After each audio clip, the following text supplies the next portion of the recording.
Okay, guys, we have come, like covered the FA1 syllabus component in our SST. तो इसलिए अब हम लोग जो है ज्योग्राफी वाले कंपोनेंट के साथ शुरू कर रहे हैं and let us begin with the first chapter in geography. Okay, आपका चैप्टर क्या है? The earth in the solar system. Basically we will be looking at the solar system and the wider space, और इस wider space के context में हम लोग फिर अर्थ के बारे में और डीपली जानेंगे. ठीक है ना? सी लाइक जितने भी ऑब्जेक्ट्स हैं, okay, all the objects that we see in the sky are called celestial bodies और हेवनली बॉडीज. मतलब कि जो भी चीज आप आसमान में देखते हैं, रात के टाइम में कभी अगर आप आसमान की तरफ देखते हैं तो आपको रंग बिरंगा चमकता हुआ तारा भी दिखता है. कभी कभी आपको जो है मेट्रॉइड भी, जो जलते हुए जो मेट्रॉइड्स जिनको गुजरते हैं, आते हैं, वो भी आपको दिख सकते हैं, राइट, जिसको मेट्रॉइड शावर कहते हैं. तो ये सारी चीजें हम देखते ही रहते हैं, राइट. तो ये जितनी भी चीजें हमें आकाश में दिखती हैं, ठीक है, जो भी चीजें हमें आसमान में दिखता है उनको हम सेलेस्टियल बॉडीज या हेवनली बॉडीज कहते हैं. तो basically stars, planets, satellites, asteroids, meteoroids, comets, सब के सब उसके अंदर आ गया. अब देखो सवाल ये है कि ये सेलेस्टियल बॉडीज बने कैसे, right? Do you know how these celestial bodies were formed? कैसे ये सेलेस्टियल बॉडीज बने थे? अब देखो यूनिवर्स की जहां तक बात करें, हम ब्रह्मांड की अगर हम बात करें, तो most astronomers believe that the formation of universe started about 15 billion years ago with the gigantic explosion of a cosmic egg, the Big Bang. Okay? मतलब ज्यादातर जो एस्ट्रोनॉमर्स हैं, एस्ट्रोनॉमर वो हो गए जो कि बेसिकली कह सकते हो कि जो कि स्टार्स के बारे में, स्पेस के बारे में, यूनिवर्स के शुरुआत के बारे में, इन सब चीज़ों के बारे में जो स्टडी करते हैं. ज़्यादातर एस्ट्रोनॉमर्स का ये विश्वास है कि यूनिवर्स का निर्माण जो है वो 15 बिलियन ईयर्स अगो जो है शुरू हुआ था. एक भयानक जो है जायजेंटिक बड़ा सा जो है विस्फोट हुआ था कॉस्मिक एग में, और जिसको कि बिग बैंग कहते हैं. और उस बिग बैंग के बाद ही जो है यूनिवर्स की शुरुआत हुई, यूनिवर्स का बनना शुरू हुआ. Okay, due to this explosion, atoms and later molecules were formed. इस explosion की वजह से ही जो है atoms बने, बाद में molecules वगैरह बने. फिर these molecules came together and formed giant clouds of gases and dust particles called nebula. यही मॉलिक्यूल्स जो थे वो बाद में फिर धीरे धीरे अलग अलग जगह पर इकट्ठा होना शुरू किए. इन्होंने जो है बड़े बड़े गैसेस के बड़े बड़े जो है क्लाउड्स फॉर्म किए. ठीक है, बड़े बड़े गैसेस और डस्ट पार्टिकल्स के बड़े बड़े क्लाउड फॉर्म किए, जिनको कि नेबुला कहा गया. अब देखो हर एक नेबुला जो था, नेबुला जो है वो बेसिकली जो है प्लूरल हो गया आपका नेबुला का. तो हर एक each nebula had its own gravity and a spinning motion. हर एक नेबुला का जो है अपना ग्रेविटेशनल फोर्स, अपना ग्रेविटी का एरिया था, अपना इसका जो है स्पिनिंग मोशन था, घूमने का. जैसे कि अर्थ भी स्पिन करता है ना, वैसे ही हर एक नेबुला भी जो है उसका भी अपना एक स्पिनिंग मोशन था. Now within the nebula the atoms were attracted to one another and in the process collided with each other at a tremendous speed. अब हर एक नेबुला के अंदर जो ये एटम्स एंड मॉलिक्यूल्स जो जमा हो रहे थे, गैसेज और डस्ट पार्टिकल्स का जो ये क्लाउड बन रहा था, तो इसके अंदर हर एक एटम जो है वो एक दूसरे की तरफ अट्रैक्ट हो रहे थे. अब मान लो कि दो चीजें, मैग्नेट को ही, जैसे अगर आप मैग्नेट के अपोजिट पोल्स को जब आप आगे एक दूसरे के सामने रखते हो तो क्या होता है, बिल्कुल तेजी में आके टकराता है ना एकदम से. एक इधर से आया, दूसरा इधर से तेजी में आया, और दोनों धड़ाम से टकरा जाएंगे. तो वैसे ही ये एटम्स भी जो है एक दूसरे से काफी तेजी में आके टकरा रहे थे.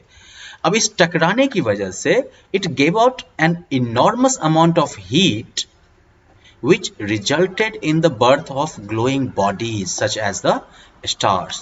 अब ये जो बड़े स्पीड में जो ये एटम्स वगैरह आपस में टकरा रहे थे, पहलवानी कर रहे थे, उसकी वजह से ढेर सारा हीट प्रोड्यूस हुआ, और जिसकी वजह से ये चमकने वाले जो बॉडीज है जैसे कि स्टार्स वगैरह, ये सब पैदा हुए. अब हमारा जो सन है वो भी, which is a star, basically ये भी एक स्टार ही है, was born about 4.6 billion ago, 6 billion years ago. ये जो है करीब 4.6 बिलियन ईयर्स पहले जो है पैदा हुआ था. Okay, now millions of stars together make a Galaxy. Millions of stars जब एक साथ इकट्ठा होते हैं तो उसे गैलेक्सी कहते हैं. Okay, and several million galaxies make up the universe. और कई मिलियन गैलेक्सीज जो होंगे वो जब एक, उनको कलेक्टिवली हम क्या कहते हैं, यूनिवर्स कहते हैं. और आपको एक चीज पता होना चाहिए कि हमारा जो यूनिवर्स है it is still expanding as new stars are being born. हमारा यूनिवर्स जो है वो अभी भी फैल रहा है, ये रुका नहीं है, अभी भी हमारा यूनिवर्स जो है वो फैलता ही जा रहा है एकदम से, और नए नए स्टार्स जो है वो इसके अंदर पैदा होते जा रहे हैं। The galaxy to which our solar system belongs is called the Akashganga और द मिल्की वे। गैलेक्सी जिसके अंदर हमारा सोलर सिस्टम सिचुएटेड है इसको कहते हैं आकाशगंगा या मिल्की वे।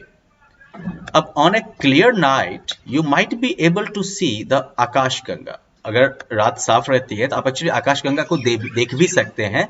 कैसे? तो इट अपीयर्स एज ए फेंट band of light across the sky. आसमान में आपको जो है बेसिकली एक कह सकते हो कि लाइट का जो है ना एक पट्टी टाइप का जो है दिखाई देगा, बिल्कुल मध्यम लाइट होगी, इसकी बहुत धीमी लाइट होगी लेकिन वो दिखाई देगा। तो अगर आसमान बिल्कुल साफ हो तो आप आकाशगंगा को देख सकते हैं। और एक चीज कि यूनिवर्स में हम जो डिस्टेंस मेजर करते हैं वो हमेशा लाइट ईयर्स में करते हैं, ठीक है। यूनिवर्स चूंकि बहुत बड़ा है ना, बहुत बड़ा है, तो ऐसे में जो है we measure distances in the universe in light years. हम जो है लाइट ईयर्स में डिस्टेंस मेजर करते हैं। A light year is the distance that light traveling at a speed of 300,000 kilometre per second covers in a year। तो light year basically जो है वो डिस्टेंस हो गया जो कि लाइट जो कि 3 लाख किलोमीटर प्रति सेकेंड की रफ्तार से चलती है वो एक साल में कवर करेगी। Can you just imagine how much distance that would be? Well, आप ये कैलकुलेट करके बताना कभी, ठीक है, कि एक लाइट ईयर में बेसिकली कितना किलोमीटर हो जाएगा। अब ये तो हो गई हमारे गैलेक्सी की बात, राइट। अब एक और मेजर गैलेक्सी जो हमारे अर्थ के बिल्कुल पास है ये स्पाइरल शेप में है, ठीक है, इसे कहते हैं एंड्रोमेडा गैलेक्सी। ये जो है अर्थ से 2.5 मिलियन लाइट ईयर्स अवे है। अब गैलेक्सी के अंदर आपके स्टार्स और कॉन्स्टेलेशंस मिलेंगे। स्टार्स और कॉन्स्टेलेशंस क्या हो गए? तारों के समूह। तो बेसिकली पहले हम जान लें कि स्टार्स का डेफिनेशन क्या होगा। तो celestial bodies that produce their own heat and light are called stars. वो सेलेस्टियल बॉडीज जो कि अपना हीट प्रोड्यूस करते हैं, अपना हीट और लाइट प्रोड्यूस करते हैं, वो स्टार्स कहलाते हैं। Okay, each star is a huge mass of hot gases. हर एक स्टार जो है वो हॉट गैसेस का, गर्म हवा का जो है बड़ा सा गोला है, बड़ा सा जो है कह सकते हो पहाड़ है। They appear as tiny specks in the sky because they are very far away from अस।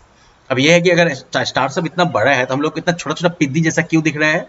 तो वेल, वो आकाश में इतना छोटा छोटा जो है स्पेक की तरह, बिंदी की तरह इसलिए दिखता है क्योंकि वो हम लोग से काफी दूर है। Okay, and stars twinkle because the light that they emit comes down to us through different layers of air. और स्टार्स को अक्सर हम लोग ट्विंकल ट्विंकल लिटिल स्टार याद है कि नहीं? तो स्टार्स ट्विंकल क्यों करते हैं? तो वजह यह है कि जो लाइट स्टार्स से आ रही होती है तो हमारे एटमॉस्फेयर के बहुत सारे लेयर्स हैं, समझे कि नहीं? तो अर्थ एटमॉस्फेयर के जो डिफरेंट लेयर्स हैं तो उन लेयर्स से जब वो लाइट पास करती है ना तो क्या होता है, चूंकि जो उसकी डेंसिटी जो कहोगे, घनत्व, वो चेंज होता रहता है। तो इसी वजह से जो है लाइट का डायरेक्शन थोड़ा बहुत चेंज होता रहता है बीच में, ठीक है, हमारे एटमॉस्फेयर में आने के बाद। तो हमारे एटमॉस्फेयर में आने के बाद जो लाइट का डायरेक्शन चेंज होता रहता है थोड़ा थोड़ा हर एक लेयर में, उसकी वजह से ही जो स्टार्स की लाइट हमारे पास तक पहुंचती है वो बिल्कुल सीधे नहीं आती है, वो टिम करती हुई आती है।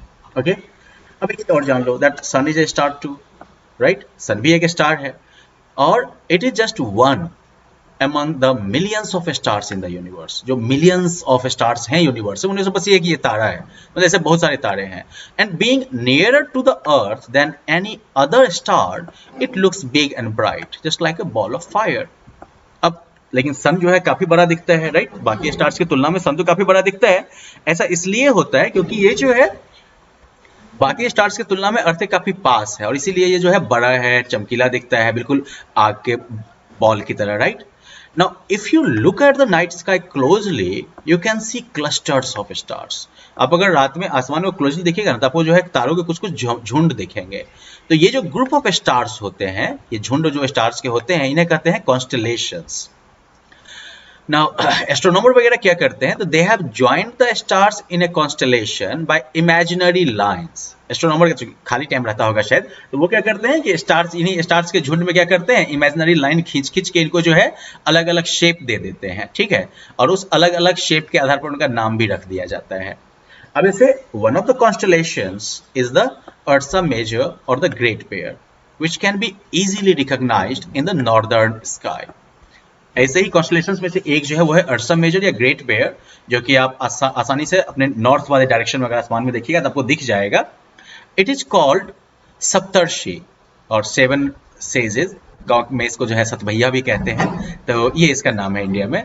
The seven stars in this constellation form the shape of spoon basically. Okay, ये जो कॉन्स्टलेशन में जो बड़े ये स्टार्स जो साथ हैं ये बड़े से चम्मच के शेप में रहते हैं actually. The two stars at the end of this constellation are called pointers. Okay, इसके अंत में जो दो स्टार्स जो इसके अंत में है इस कॉन्स्टलेशन के, उनको पॉइंटर्स कहते हैं। They always point towards the north, वो हमेशा नॉर्थ की तरफ दिखाते हैं। Now the brightest star in the sky is the pole star और द नॉर्थ स्टार। आसमान में जो सबसे चमकता तारा है वो है पोल स्टार या नॉर्थ स्टार, हमारे यहाँ इसको ध्रुव तारा भी कहते हैं by the way. Okay, it appears to remain in the same position in the sky and all other stars and constellations seem to revolve around it. ये जो है स्काई में एक ही पोजीशन में रहता है, अपीयर होता है, ठीक है ना, और बाकी सारे स्टार और कॉन्स्टलेशंस जो है वो इसके इर्द गिर्द घूमते दिखाई देते हैं। Actually the north star is almost directly above the north pole. Okay, north star जो है वो डायरेक्टली नॉर्थ पोल के ऊपर है। And people in the ancient times used to determine the north direction during the night with the help of the north star. Okay, पहले के time में जब मान लो कि कंपास वगैरह का भी नहीं हुआ था आविष्कार, तो उस समय में लोग जो है दिशा का ज्ञान, रात के टाइम में दिशा का ज्ञान करने के लिए हमेशा इसी ध्रुव तारा को या नॉर्थ स्टार को ही देखा करते थे, उसी के आधार पर वो जो है दिशा का ज्ञान करते थे। Now Ursa Minor, Orion, Canis Major and Hydra, ये भी कुछ जो है और well known constellations हैं, ठीक है। So well, that was about constellation. Now in the next class we will talk about the solar system. Okay, it will be better if you just like read through this section once. Okay, अगर आप इसको एक बार पढ़ लेंगे तो और बढ़िया रहेगा, और जितना सेक्शन हमने आज कवर किया है इसको एक बार केयरफुली आप पढ़ लीजिएगा। अगर किसी पॉइंट पे आपको डाउट हो, we can talk about it. Okay, bye bye.